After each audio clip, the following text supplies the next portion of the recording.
हर हर महादेव आप सभी को।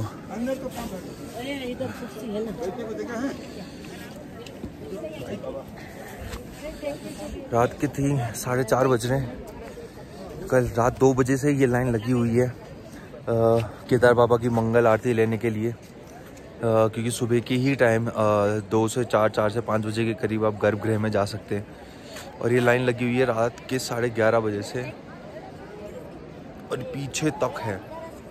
श्रद्धालुओं की इच्छा तो देखो, वो रात में इतनी ठंड में भी रहने को तैयार है। यहाँ रात बारिश हुई थी तब भी वो वहीं बैठे थे। ये चांद है जो आपको ट्यूबलाइट से चमक रहा है और बहुत सुंदर पर्वत दिखाई दे रहे हैं।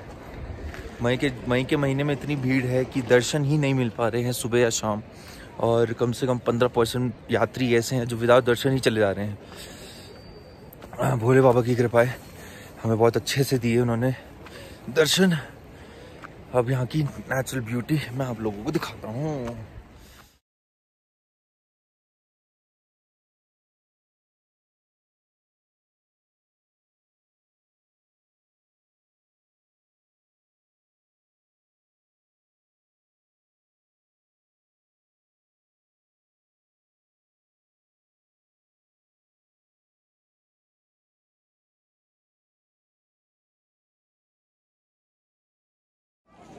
केदारनाथ मंदिर की हिस्ट्री जानने के लिए आपको मंदिर की ही ओर देखना है और उसके बाद आपके सारे जवाबों के आंसर मिलने शुरू हो जाते हैं। जैसे कि ये द्वारपाल जो आप देख रहे हैं, दोनों द्वारपाल मंदिर के सामने, ये भी पत्थर से काट के बनाए गए हैं। ये तो पेंट करा है। इसके बाद ये जो मूर्ति कृष्ण जी की मूर्ति, और ये मूर्ति टूट गई है यहाँ से, इसका हमें पता करना है। कृष्ण जी तो हैं ही, अब इसके ऊपर तस्वीर है पैर फोल्ड करके।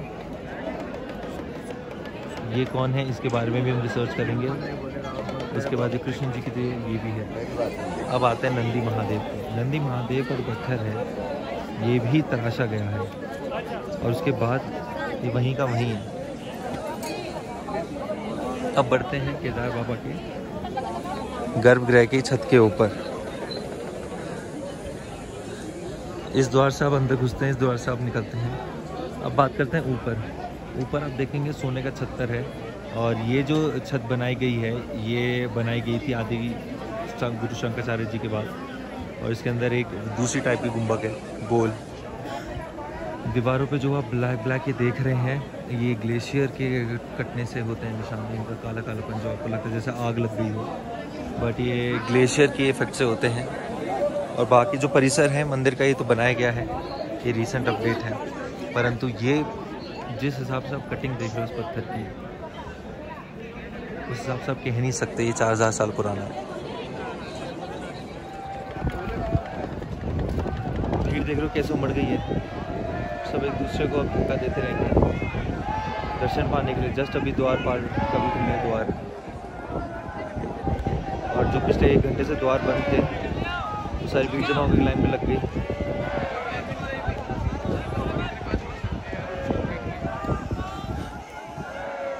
बहुत भीड़ है।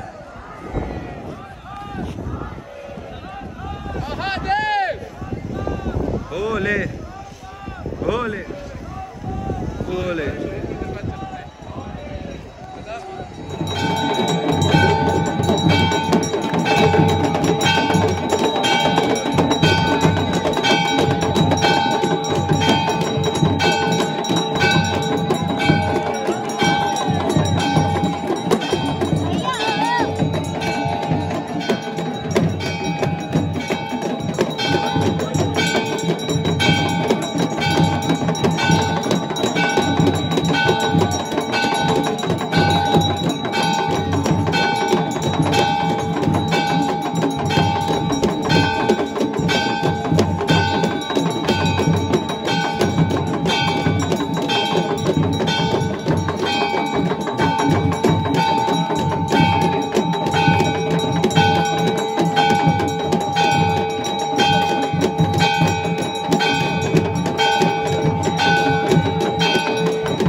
बाबा शरीर का जन्म स्थान कहाँ पे है? केरला। बहुत सुंदर। आदि शंकराचार्य। संन्यास कब लिया? 5 साल।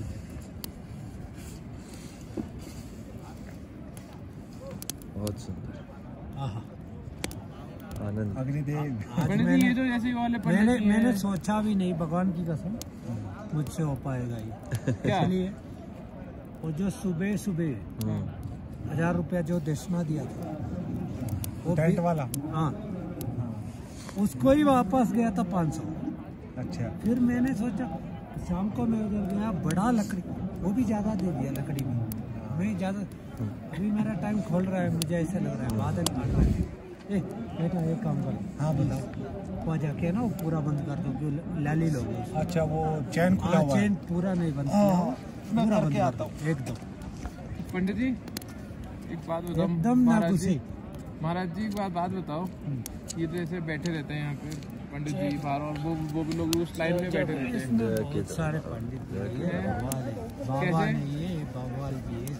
मतलब कैसे होना चाहिए इसमें? क्या तुम क्या सोच रहे है? ये सब जितना बैठा है सब सात्विक लोग हैं। अच्छा, भजन नहीं करता, कुछ नहीं करता, दूसरा काम करते रहते। जो पाखंड होता है उसको ज़्यादा मिलता है। हम तो डोलते रहते हैं इनसे कुछ, कहीं बैठने की इच्छा नहीं होता है। तो यहाँ पे ये लोग ऐसे किसी को बैठने भी नहीं देते हैं। बात उनका जैसा, जो चिलम पीता है, नशा करता है, जो दारू पीता है, जो औरत का पीछे भागता है, उनको पसंद करेगा। जो सच्चा रास्ता में जाएगा ना उसको पागल बना देंगे। पागल है, सच्ची पागल तो वो है, कोई पैसा का, कोई औरत का, कोई नशा का। है पागल तो ये रहा, हम लोग को पागल बना देता है उल्टा। असली नशा कोई नहीं कर रहा। बट मैंने एक चीज देखी आज कि जब वो लोग वहाँ पे बैठे हुए थे ना, जो भी महाराज जी सारे बैठे हुए थे, तो एक तो महाराज जी जो बुड्ढे से वो ही मंदिर में डमरू बजा रहे थे। हाँ। और आसपास एक मिनट, अगर एक बात मैं तुमसे पूछ रहा हूँ,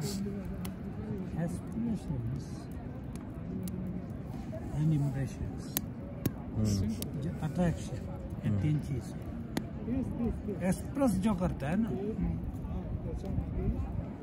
उसमें इतना नहीं होता है। जो अगर 1 साल अगर यात्रा नहीं चला, कोई नहीं आया, तो कोई डमरू नहीं बजाएगा। आज हमारा दूसरा दिन है, पहली रात थी और केदार बाबा पे हम रुके।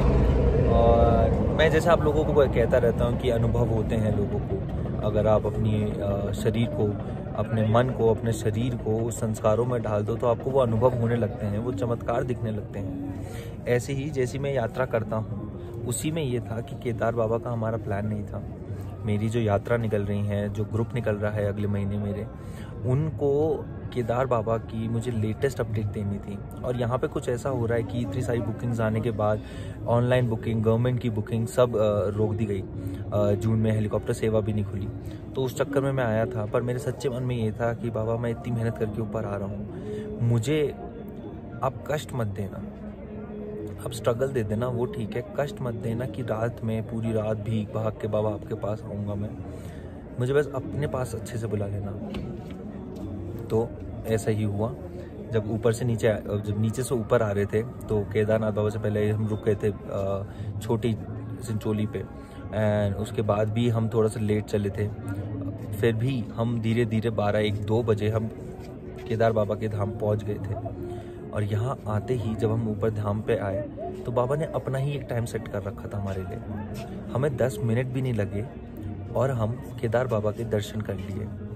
हमने अर्जुन, भीम, द्रौपदी, धर्मराज, युधिष्ठिर, भीम, लक्ष्मी माता, इन सब की 4000 साल पुरानी भी अभी के बने हुए स्क्रिप्चर्स भी अभी अंदर हैं। उनकी तस्वीरें जो पत्थर से काट के बनाई गई वो भी अंदर हैं। इन्हीं सब के साथ हमने रात की आरती भी करी। हमारी मुलाकात, हमारे दर्शन इतने सौभाग्यशाली थे कि हम जहाँ पे खड़े थे लाइन में आगे, वहाँ से हमने देखा कि रावल, यहाँ के केदार बाबा के जो रावल हैं वो आए हुए थे और उन्होंने केदार बाबा की आरती करी।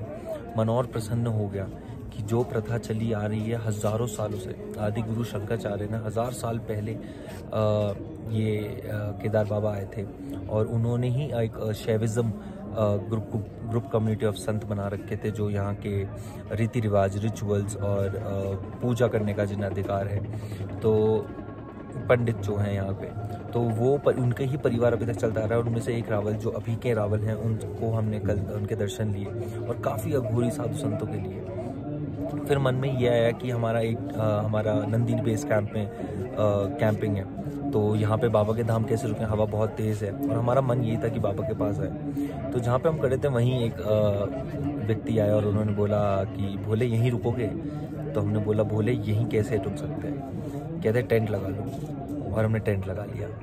इतने सुंदर दर्शन हो रहे हैं कि मैं अपने टेंट में रुका हुआ हूँ, और जैसी टेंट से बाहर अगर देखो तो केदार बाबा के दर्शन हो रहे हैं। बिल्कुल उन्हीं के मंदिर के एरिया में हम रुके हुए हैं यहाँ पे, और केदार बाबा बिल्कुल मेरे सामने हैं, और ये यात्रीगण आए हुए हैं।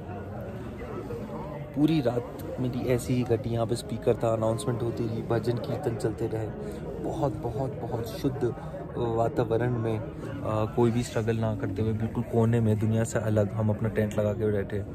बहुत मज़ा आया, बहुत आनंद है, परम आनंद। और रात को जो हमने हवन किया और उसमें जो भजन कीर्तन हुआ उसकी तो वो तो परम आनंद की स्थिति थी। बहुत बहुत मज़ेदार था, अपना आप ही चीज़ें होने लग गई। ऐसे ही हमें साधु संत मिल गए, ऐसे ही हवन शुरू हो गया, ऐसे ही प्रसंग शुरू हुआ, फिर पुराण पे चले गए। फिर धीरे धीरे महादेव खुद ऐसा लग रहा था कि अपने मुंह से राधा रानी की हमें कहानी बता रहे थे, कृष्ण की कहानी बता रहे थे। क्योंकि सबसे ज़्यादा शिव जी को सबसे ज़्यादा जो मज़ा आता है वो विष्णु जी के बारे में, उनकी कथा बोलने में, उनका नाम जपने में, राम नाम जपने में आता है। और ऐसे ही हमारे साथ हुआ। हम आए और वो साधु महाराज ने हमसे पूछा आग सेक लो, हमने लकड़ी इकट्ठी करी, आग जलाई, और फिर वो प्रसंग भी शुरू हो गया। वो मैंने आप लोगों को नहीं दिखाया, क्योंकि हर चीज़ साधु संतों का होता है कि हर चीज़ जो सामने आया हुआ है फेस टू फेस उसी ही होनी चाहिए। यहाँ से बटोर के क्या लेके जाओगे, ज्ञान ही ले लो। तो वो कंफर्टेबल नहीं थे, तो हमने वीडियो नहीं बनाई उस चीज़ की। बट आपने जैसे देखा जो माहौल बना हुआ था हवन कुंड का, बहुत सुंदर था। अभी देखते हैं हम यहाँ से निकलेंगे। ये जो महाराज, ये जो हवन हो रहा है यहाँ पे, ये वाला, ये महाराज, यहाँ पे हमने हवन किया था कल रात्रि। देखते हैं अब निकलेंगे यहाँ से। नीचे जाते वक्त मैं आपको जो चीज़ छूट गई वो भी कैप्चर करके दिखाऊंगा, क्या क्या स्टे, कैसे कैसे चार्जेस हैं, क्या है क्या नहीं है। वो करते सोनप्रयाग पहुँचेंगे। हेलीकॉप्टर का अपडेट लेंगे कि हेलीकॉप्टर सर्विस जून में स्टार्ट हुई नहीं हुई।